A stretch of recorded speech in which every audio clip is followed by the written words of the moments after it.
आज हम बात करेंगे ओव्यूलेशन प्रेडिक्शन किट के बारे में। ओव्यूलेशन प्रेडिक्शन किट होती क्या है? ये आपके ओव्यूलेशन को टाइम करने के लिए यूज की जाती है। This is helpful for all the couples who are planning pregnancy and they don't want to visit the doctor. They can plan out the fertility period at home. इस kit का basic medical basis क्या है? तो इस ovulation prediction kit में हम basically LH hormone को urine में डिटेक्ट करते हैं। ये LH हार्मोन, LH सर्ज जो कि फिजियोलॉजिकली हमारे अंदर आती है, उसको डिटेक्ट करता है इन यूरिन। अब इसके लिए फिर से मैं आपकी menstrual cycle and ovulation cycle में जाना चाहूंगी।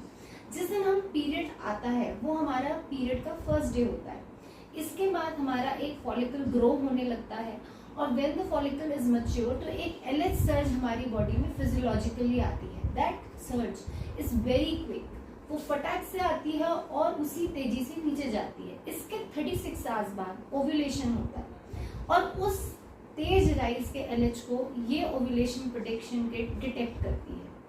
इसलिए जब मैं बार बार आपको कह रही हूँ कि ये तेजी से ऊपर नीचे जाती है तो इसका मतलब ये है कि इसको प्रिडिक्ट करने का टाइम बहुत ही शॉर्ट है। इसको करने के लिए आपको कुछ चीजें हमेशा ध्यान में रखनी है, जैसे कि इसको आपका जब एक नॉर्मल मेंस्ट्रुअल साइकिल है आपको कैलेंडर मेथड का भी इस्तेमाल करें।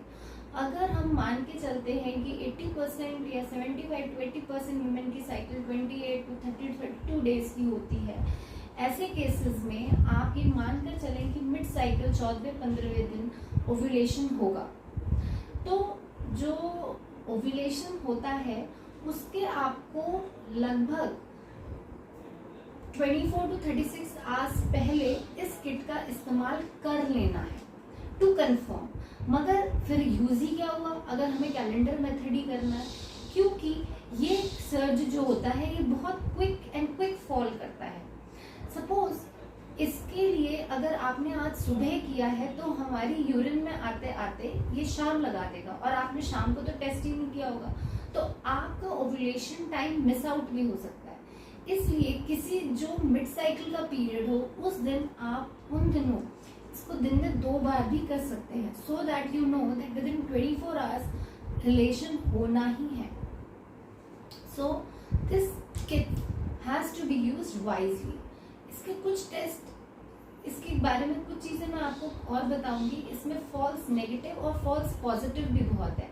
फॉल्स नेगेटिव इसलिए हो सकता है कि जैसे मैंने आपको बताया टाइम ही हमारा नहीं हुआ है, ओव्यूलेशन रात में हुआ, हम सुबह कर रहे हैं, हो सकता है वो यूरिन में वॉश आउट ही हो चुका हो, या सुबह ओव्यूलेशन हुआ और हमने शाम को तो यूरिन LH किया ही नहीं, अगले सुबह किया तो वो फॉल्सली नेगेटिव आ रहा है क्योंकि उस समय भी LH सर्ज नहीं है। So maybe the timing has not been the correct. So the most important thing is timing. Next is कुछ लोगों में फॉल्सली पॉजिटिव आ सकता है, जैसे कि अगर उनकी बॉडी में इनहेरेंट LH लेवल्स हाई हैं लाइक इन PCOS वुमेन, तो भी ये 2 लाइनें दिखा सकता है बल्कि ओव्यूलेशन हुआ ही नहीं है। इसको हम खत्म करने के लिए मैं हमेशा कहती हूँ कि जब ओव्यूलेशन का टाइम ना हो, आपके इनिशियली पीरियड का टाइम हो लाइक 9वें 10वें दिन, तब भी कई बार आप इनको 6th डे 7th डे भी करके देख सकते हैं कि भाई इसमें यूरिन से प्रेडिक्शन आ कैसा रहा है। अगर तब भी 2 लाइन्स दिख रही हैं, that means the LH level inherently is high. और इन किट्स के बारे में अगर आपको कभी भी डाउटफुल रहे, आप 1 या 2 ट्राई विद ओव्यूलेशन किट ले चुके हैं मगर अगर आपको सफलता नहीं मिल रही है, definitely consult an infertility specialist and she may advise you follicle monitoring and ovulation induction along with follicle monitoring. That will help you out to conceive. But फिर भी ओव्यूलेशन प्रेडिक्शन किट अधिकतर तौर पे अच्छी ही साबित हो सकती है अगर आप इन्हें वाइजली यूज करें। अगर ऐसी कोई भी क्वेरी हो आप प्लीज हमें बताएं and please don't forget to like, share and subscribe. Thank you.